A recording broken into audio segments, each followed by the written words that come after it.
नमा संस्कृता मित्राणि। तो मित्रों, आज हम बिहार बोर्ड की 10वीं कक्षा के संस्कृत का 7वां पाठा का अध्ययन करने जा रहे हैं। इससे पूर्व के एपिसोड में मैंने 6ठा पाठा का संपूर्ण प्रश्नोत्तरी कर लिया था। आज के एपिसोड में हम 7वां पाठा, जिसका शीर्षक है नीति श्लोका, इस संपूर्ण पाठ का अध्ययन करेंगे। इसमें जितने भी श्लोक दिए गए हैं सभी का हम बारीकी से एक एक करके अध्ययन करेंगे।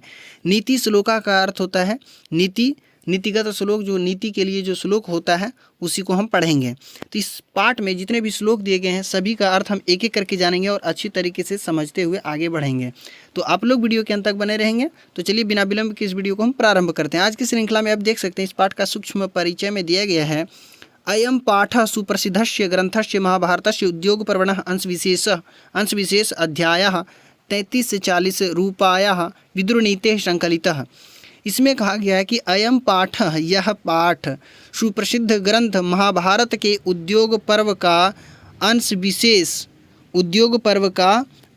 विशेष यानी विशेष अंश रूप में, ये जो है 33 से 40 अध्याय है, विशेष अंश रूप में विदुर नीति से संकलित है।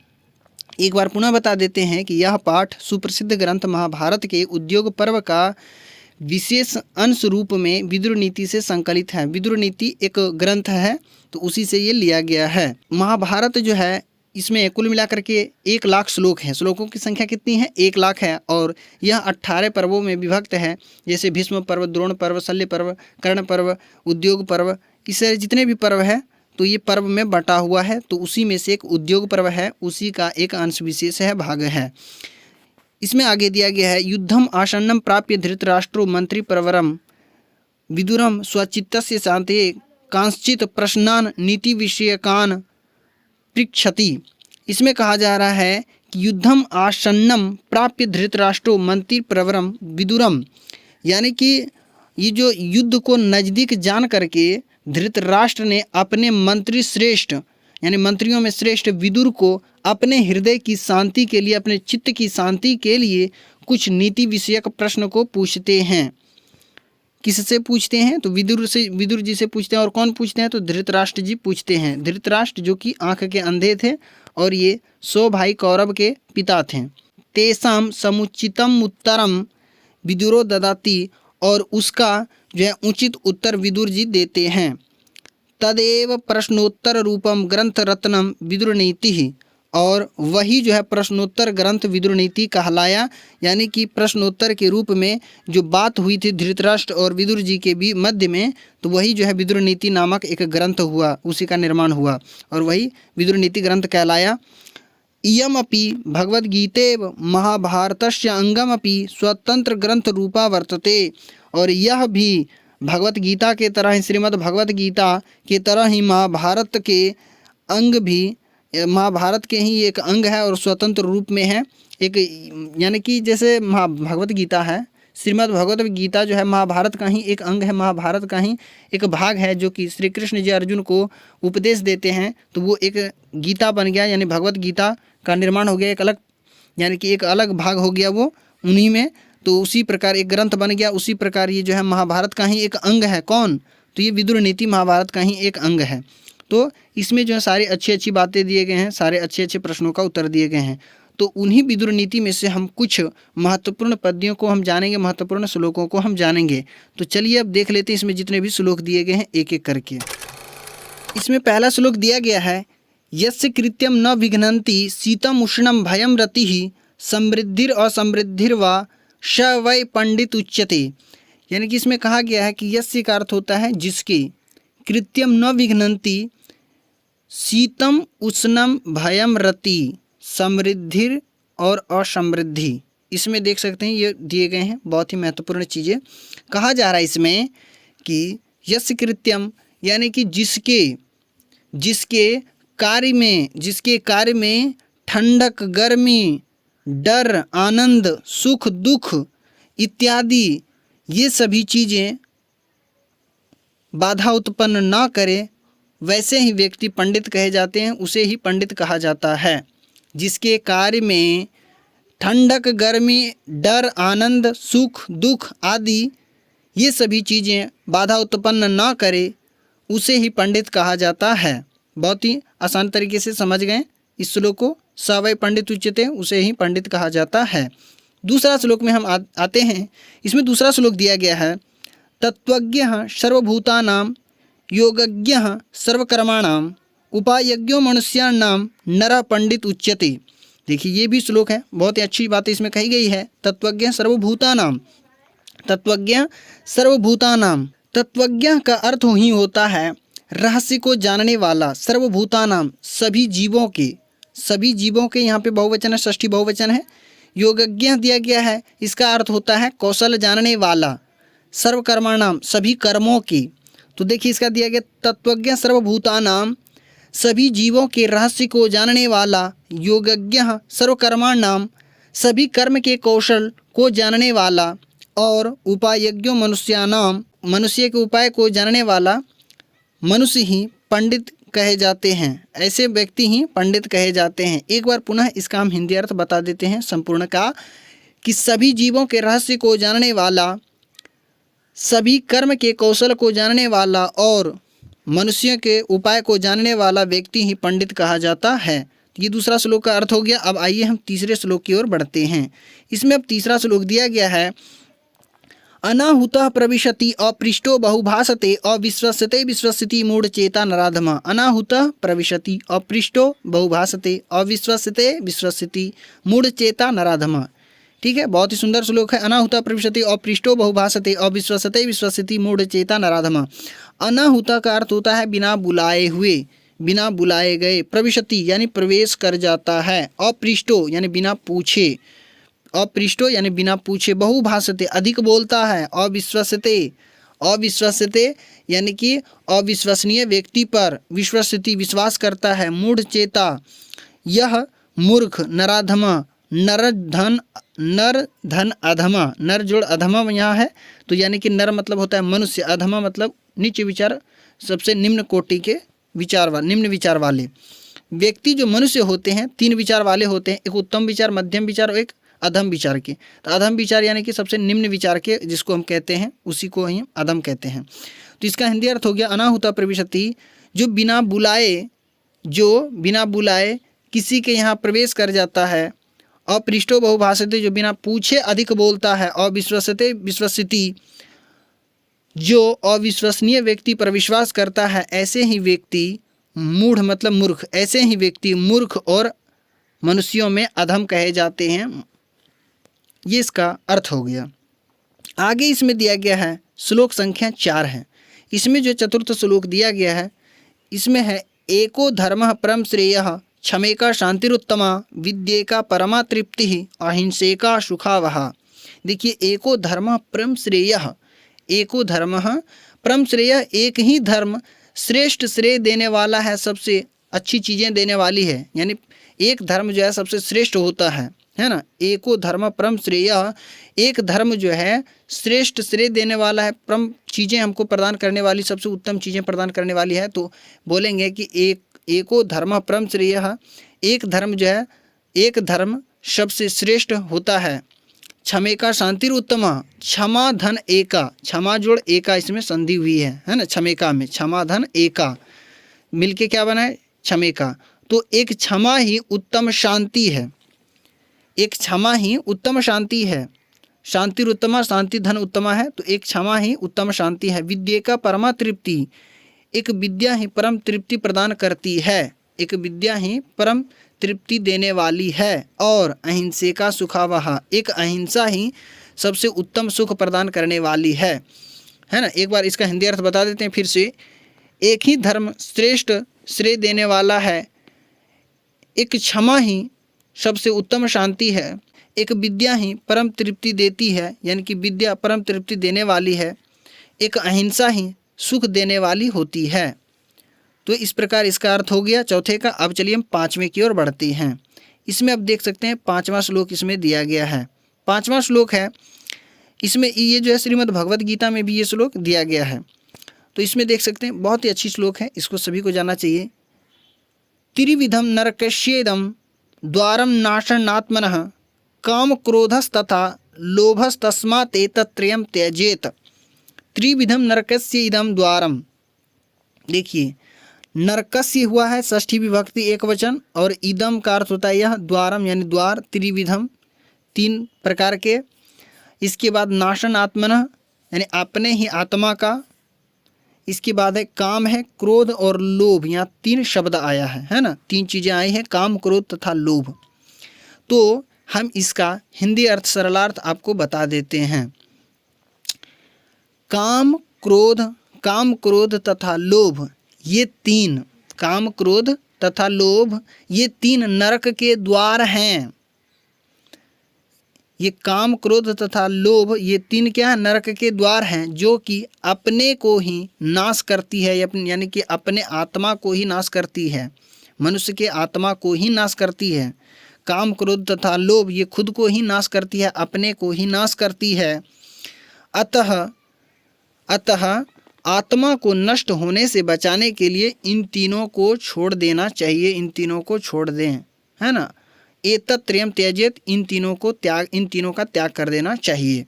तो ये हो गया इसका सरलार्थ, हिंदी अर्थ आपको मैंने बता दिया। इसके बाद अगले श्लोक की ओर हम बढ़ते हैं। इसमें 6ठा श्लोक दिया गया है, षड दोषा पुरुषेणेह हातव्या भूतिमिच्छता निद्रा तंद्रा भयम क्रोध आलस्यम दीर्घसूत्रता। षड दोषः पुरुषेणेह हातव्या भूतिमिच्छता निद्रा तंद्रा भयम क्रोध आलस्यम दीर्घसूत्रता। ये जो है निद्रा मतलब नींद, निद्रा मतलब नींद। इसके बाद है तंद्रा, तंद्रा का अर्थ होता है हल्की नींद या थकान, ऊंघाई जिसको बोलते हैं, औंधी लेना, यानी कि हल्की नींद, ऊंघाई जिसको कहते हैं, अर्थात तंद्रा उसी को कहेंगे, यानी शरीर में इंद्रियों का शिथिल होने की अवस्था को हम तंद्रा कहते हैं। इसके बाद है भयम, यानी कि डर हो गया, क्रोध मतलब गुस्सा, आलस्यम मतलब होता है आलसपन, आलसी होना, आलस तो समझ रहे हैं आप लोग। इसके बाद है दीर्घसूत्रता, मतलब किसी कार्य को देर से करना, देर से करने की आदत होना, मतलब देर से करने की आदत, यानी कहने का तात्पर्य यह है कि हम कोई भी काम को हम करने में बहुत समय लगाते हैं, है ना। जैसे हमें घर से विद्यालय के लिए जाना है या घर से हमें स्टेशन जाना है, तो हम क्या करते हैं, 10 मिनट की जगह पे हम 1 घंटा लगा देते हैं, है ना। तो ये क्या कर रहे हैं, हम अपने किसी भी काम को अत्यधिक समय ले रहे हैं, किसी भी कार्य को करने के लिए। तो यही कहा जा रहा है कि ये नींद और ये नींद हो गया, निद्रा मतलब नींद हो गया, गहरी मतलब पूरी तरीके से सो जाना। इसके बाद है ये ऊंघाई, इसके बाद है यानी कि ऊंघाई किसको, तंद्रा मतलब शरीर में इंद्रियों का शिथिल होने की अवस्था को कहते हैं। डर, गुस्सा, आलस और दीर्घसूत्रता, यानी कि अधिक किसी भी कार्य को अधिक देर तक करने की आदत। ये 6 दोष जो है मनुष्य में पाया जाता है, 6 दोष मनुष्य में पाया जाता है। और ऐश्वर्य चाहने वाले व्यक्ति को इन 6 दोषों का त्याग कर देना चाहिए। ऐश्वर्य चाहने वाले व्यक्ति को इन 6 दोषों का त्याग कर देना चाहिए, ठीक है। यह 6 दोष मनुष्यों में पाया जाता है। तो चलिए अब अगले श्लोक की ओर बढ़ते हैं। अब श्लोक संख्या इसमें 7 दिया गया है। 7वां श्लोक इसमें दिया गया है, सत्येन रक्षते धर्मो विद्या योगेन रक्षते मृज्या रक्षते रूपम कुलम वृत्तेन रक्षते। सत्येन रक्षते धर्मो विद्या योगेन रक्षते मृज्या रक्षते रूपम कुलम वृत्तेन रक्षते। इसमें आप देख सकते हैं सत्येन में तृतीया विभक्ति दिया गया है, योगेन में तृतीया है, वृत्तेन में तृतीया है, मृज्या में भी तृतीया विभक्ति का प्रयोग किया गया है। इसमें देख सकते हैं, इसमें कहा गया है सत्येन रक्षते धर्मो, यानी कि धर्म की रक्षा सत्य से होती है, धर्म की रक्षा सत्य से होती है। सत्येन रक्षते धर्मो, धर्म की रक्षा सत्य से। विद्या योगेन रक्षते, विद्या की रक्षा योग से, निरंतर अभ्यास से, लगातार मेहनत से, यानी कि निरंतर पढ़ाई करेंगे तो विद्या की रक्षा हो सकती है, अन्यथा खत्म हो जाएगी हमारे पास से, है ना। इसके बाद सत्य से ही हम धर्म की रक्षा कर सकते हैं। मृज्या रक्षते रूपम, मृज्या रक्षते रूपम, मृज्या, मृज्या का अर्थ ही होता है क्या, यानी कि उबटन, हल्दी से जो हल्दी का जो उबटन होता है उसी को कहते हैं मृज्या, यानी कि शुद्धता एक तरह से बोलते हैं, तो स्वच्छता इसको हम कह सकते हैं। तो रूप की रक्षा जो है उबटन से, हल्दी से, यानी कि स्वच्छता से। और कुलम वृत्तेन रक्षते, यानी कुल की रक्षा वृत्ति से, यानी शुद्ध आचरण से की जाती है ना। कुल की रक्षा शुद्ध आचरण से की जाती है। इसका सरलार्थ एक बार और बता देते हैं। सत्येन रक्षते धर्मो विद्या योगेन रक्षते, सत्य से, यानी कि धर्म की रक्षा जो है सत्य से, तथा विद्या की रक्षा निरंतर अभ्यास से, लगातार मेहनत से, लगातार अभ्यास से, तथा रूप की रक्षा उबटन से, और कुल की रक्षा शुद्ध आचरण से की जाती है। अग्रिम श्लोक इसमें दिया गया है, अग्रिम श्लोक है, अष्टम श्लोक है। इसमें देखिए कहा गया है, सुलभा पुरुषा राजन सततम प्रियवादिनः अप्रियस्तु पथ्यस्य वक्ता श्रोता च दुर्लभः। सुलभा पुरुषा राजन सततम प्रियवादिनः अप्रियस्य तु पथ्यस्य वक्ता श्रोता च दुर्लभः। इसमें कहा जा रहा है कि ये जो राजन शब्द आया है संबोधित कर रहे हैं कौन? विदुर जी कह रहे हैं धृतराष्ट्र से कि हे राजन, उसी से उन्हीं दोनों के बीच में संवाद हो रहा है। तो वही कह रहे हैं, सारी बातें जो प्रश्न करते गए हैं तो उन्हीं का ये समुचित उत्तर देते हुए आगे बढ़ रहे हैं। तो इसी में कहा जा रहा है कि हे राजन सदा प्रिय बोलने वाले सुलभा पुरुषा सततम प्रियवादिनः, सततम प्रियवादिनः यानी कि सदा प्रिय बोलने वाला, सदा प्रिय बोलने वाला, सुलभा यानी कि आसानी से मिल जाता है। हे राजन, सदा प्रिय बोलने वाले बहुत ही आसानी से मिल जाते हैं, लेकिन अप्रियस्य तु पथ्यस्य वक्ता श्रोता च दुर्लभ। वक्ता मतलब बोलने वाला, श्रोता मतलब सुनने वाला, दुर्लभ यानी दुर्लभ है। यानी कहा जा रहा है कि हे राजन, सदा प्रिय बोलने वाला आसानी से मिल जाते हैं, लेकिन अप्रिय और हितकारी वचन बोलने वाला तथा सुनने वाला बहुत ही दुर्लभ है, बहुत ही दुर्लभ है। मतलब कहने का यहाँ अभिप्राय है इस श्लोक में कि सुलभा पुरुषा राजन सततम प्रियवादिनः, कि हे राजन जो है झूठा प्रिय बोलने वाला व्यक्ति बहुत ही आसानी से मिल जाता है। यानी मीठा मीठा जो है ये झूठा बोलने वाला व्यक्ति बहुत ही आसानी से मिल जाता है कि मीठा मीठा ये बात करता है, ये बहुत ही अधिकतम लोग मिल जाएगा इसी प्रकार। लेकिन जो है सच्चा बात और कड़वा बात, या ऐसी बात बोलने वाला जो सच बात होता है वो हमेशा कड़वा ही होता है। तो सत्य बोलने वाला और कड़वा बोलने वाला तथा सुनने वाला, बोलने वाला और सुनने वाला, यानी कि वो बोलता भी और उस तरह का सही बात को वो सुनता भी है, तो ऐसे व्यक्ति बहुत ही कम मिलता है देखने को। तो वही इसमें कहा जा रहा है कि हे राजन, सदा प्रिय बोलने वाला व्यक्ति बहुत ही आसानी से मिल जाते हैं, लेकिन अप्रिय और हितकारी वचन बोलने वाला तथा सुनने वाला बहुत ही दुर्लभ है। ये हो गया इसका अर्थ। इसके बाद हम अगले श्लोक की ओर बढ़ते हैं। नवम श्लोक है, पूजनीय महाभागा पुण्याश्च गृहदीप्तयः स्त्रियः श्रियो गृहस्योक्तास् तस्माद्रक्षा विशेषतः। इसमें देखिए स्त्री के बारे में कहा गया है, इस श्लोक में स्त्री के बारे में कहा गया है कि पूजनीय कौन? तो स्त्री कौन है? पूजने योग्य है। महाभागा स्त्री जो है भाग्यवती होती है, सौभाग्यवती होती है। और पुण्याश्च ये स्त्री कैसी होती है? तो पवित्र आत्मा की होती, ये पवित्र आत्मा इसको कहा गया है। गृहदीप्तयः यानी स्त्री को घर की ज्योति, गृहदीप्तयः मतलब घर की ज्योति, यानी कि महिलाएं जो होती है, नारी जो होती है वो घर की ये ज्योति होती है, घर को प्रकाशित करने वाली होती है। स्त्रियो और महिलाएं जो होती है वो घर की लक्ष्मी है। महिलाएं को, स्त्रियां को घर की लक्ष्मी कहा गया है। गृहस्योक तस्मात् द्रक्षया यानी कि वो घर की लक्ष्मी होती है स्त्रियां। इसके बाद तस्मात् द्रक्षया विशेषतः, और उसे हम उसकी जो है हमें रक्षा विशेष रूप से करनी चाहिए। किसकी? तो स्त्रियां की। तो इसमें कहने का अभिप्राय ये है इस श्लोक में कि स्त्रियां जो है पूजने योग्य होती है, स्त्रियां सौभाग्यवती होती है, और पवित्र आत्मा और गृहदीप्त यानी घर को प्रकाशित करने वाली होती है, तथा यह घर की लक्ष्मी भी है। कौन? तो स्त्रियां, महिलाएं जो होती है वो घर की लक्ष्मी भी है। अतः हमें इसकी रक्षा विशेष रूप से करनी चाहिए। किसकी? तो स्त्रियां की, है ना। तो ये श्लोक हो गया नवम श्लोक। अब जो है इसमें एक आखिरी श्लोक दिया गया है, इस पाठ का जो है आखिरी श्लोक है, इसको आप लोग ध्यान से समझेंगे। इसमें देखिए, अकीर्ति विनयो हंति अनर्थम पराक्रमः हंति नित्यम क्षमा क्रोधम आचारो हंत्य लक्षणम। अकीर्ति विनयो हंति अनर्थम पराक्रमः हंति नित्यम क्षमा क्रोधम आचारो हंत्य लक्षणम। देखिए इसमें कहा जा रहा है कि ये अकीर्ति जो है, अकीर्ति इसमें दिया गया, अकीर्ति यानी अकीर्ति ही होता है। अकीर्ति का मतलब होता है अपयश, अकीर्ति का मतलब अपयश होता है। इसके बाद है हंति, मतलब होता है नाश करता है। हंति का अर्थ क्या हो जाएगा? नाश करता है। विनयो यानी विनय। तो इसमें क्या कहा जा रहा है कि विनय जो है अपयश को नष्ट करता है, विनय अपयश को नष्ट करता है। हन्यर्थम पराक्रमः और पराक्रम अनर्थ को नष्ट करता है। हंति नित्यम क्षमा क्रोधम, हंति नित्यम क्षमा क्रोधम, क्षमा क्रोध को नष्ट करता है, क्षमा जो है गुस्सा को नष्ट करता है।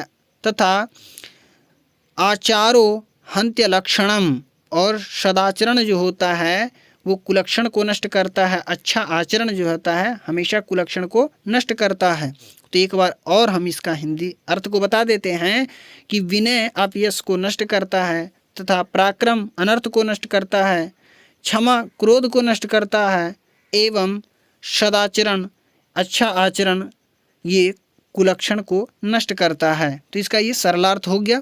तो इस तरह से इस पाठ का मैंने संपूर्ण पाठ का अध्ययन किया। तो आशा करते हैं कि ये पाठ आपको बहुत ही अच्छी तरीके से समझ में आया होगा। और पाठ कैसी लगी आप कमेंट बॉक्स के माध्यम से ज़रूर बताएंगे। वीडियो पसंद आई तो आप वीडियो को लाइक कर देंगे हैं, और इसका हम प्रश्नोत्तरी के साथ आप लोगों से मिलते हैं। तब तक के लिए इस वीडियो में इतना है, मिलते हैं इससे बेहतरीन वीडियो के साथ। तब तक के लिए नमः संस्कृता, धन्यवाद।